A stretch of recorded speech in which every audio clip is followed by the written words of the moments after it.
Hello again, Lockpicking Paul here, and this is a bit of a catch-up video. So this is a Mul-T-Lock interactive. So it's just got one interactive element at the front of a lock and 4 pin-in pins, or 5 pin-in pins if you include the interactive element. I picked a lot of dimples early on, but they were all sort of things like garrisons or avocets and things like that. So I have picked pin-in pins before. But the Mul-T-Lock interactives and the Mul-T-Lock locks, pin-in pins, tend to have better tolerances. I never really kind of got round to it. So I'm quite late to the Mul-T-Lock pin-in pin party. So I thought I'd make up for lost time. So I'm going to go through a series of Mul-T-Locks over the next few sort of weeks. So I'm trying to catch up. So what follows is a pick and gut of this lock. I shall get onto that and show you that in just a second. There's a shiny new tool as well, which I'm testing out for the first time, which I've just made, and hopefully that won't disgrace itself. Right, so back in a moment. Right, let's get this picked and gutted. I want to gut it because I've got a shiny new gutting tool I've made. Be a good test for it. Start at the back, just tap very lightly on the outer pins. This one seems to not need much movement at all to set pins.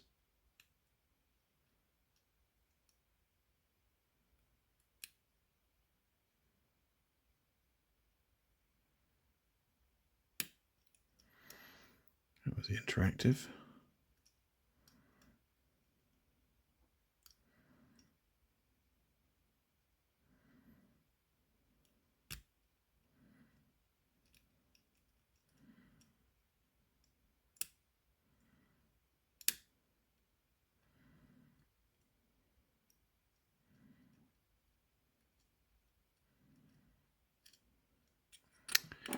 Right, one of these is going to counter rotate for me.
I have never ceased to be amazed at how deep that interactive needs to be set.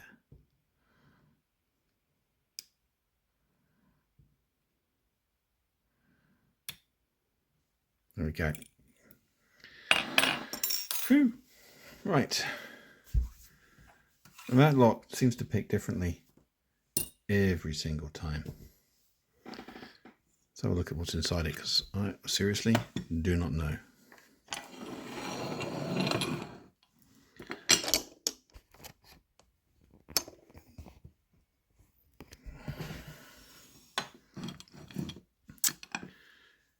Right. I do not have a key, so let's not goof this up.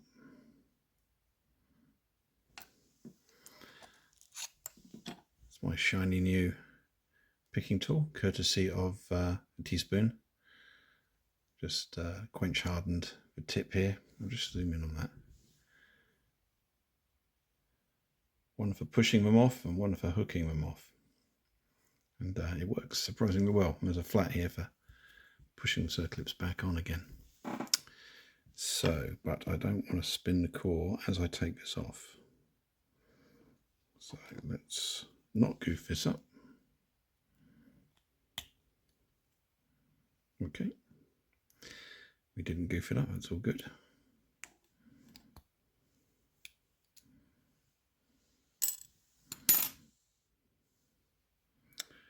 Can I get a shim in there?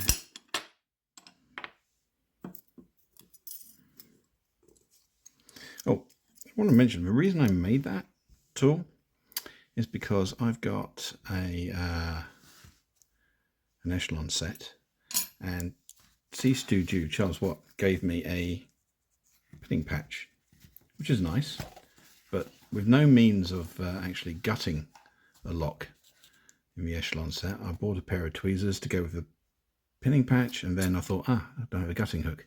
The Sparrows does fit, but it's huge. So I wanted something a bit smaller. That works a treat.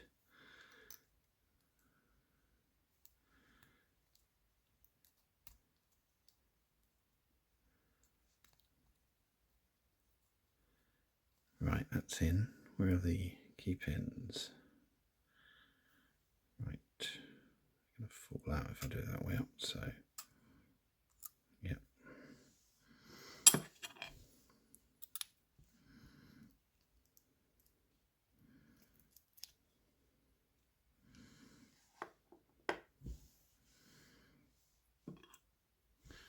Let's zoom in. Should turn this around. Okay, right, so pin 1, which is, yeah, pin and pin. Pin 2 is a solid pin. 3 is a solid pin. 4 is a pin in pin. Actually, something weird there. That's a 2-part pin. Interesting. Not seen one of those before. And 5 is a solid pin. And the interactive in this lock is in position 1. Look inside there. You can see it just raised up on the floor of the lock. But you know, that needs to be pushed down a heck of a long way, much more than you think it would be. Right, let's take the guts of this out. Oh, right. The other thing I treated myself to, so these are the Covert Instruments pinning tweezers. I had a pair of cheap Chinesian pinning tweezers I got when I first started, and I've been using those, and they're just awful. And so I treated myself to these, and these are mustard. They're really good.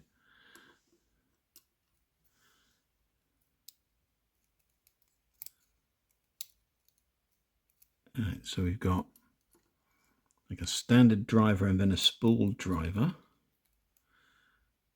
then a solid driver,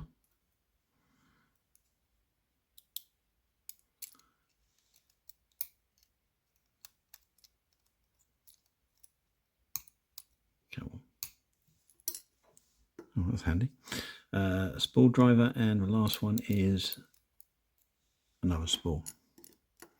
So let's just arrange that 2-part pin, because that is a bit unusual. I've seen a few of these gutted, and I've never seen that 2-part pin before.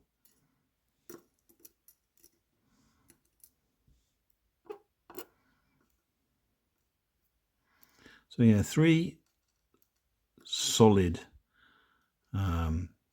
key pins, 1 solid driver pin, and a 2-part. Springs are all steel. Won't bother taking them out because that's a bit of a faff, but let's take this apart. So yeah, one part of this 2-part pin slots inside the other part, which is unusual, I think. But if anyone knows anything more about those pins and the effect they're meant to have, do tell. Maybe it's an anti-bump feature, but it's a little odd. Let's bring the camera down and zoom in. Oh, actually, we are zoomed in. Let's bring the pins up. There you go. There's the pinning for a Mul-T-Lock interactive. Pristine Mul-T-Lock interactive as it happens. So there you go. Really pleased to get that on camera. And right, on to an MT5, I think. Right. Cheers. See you soon.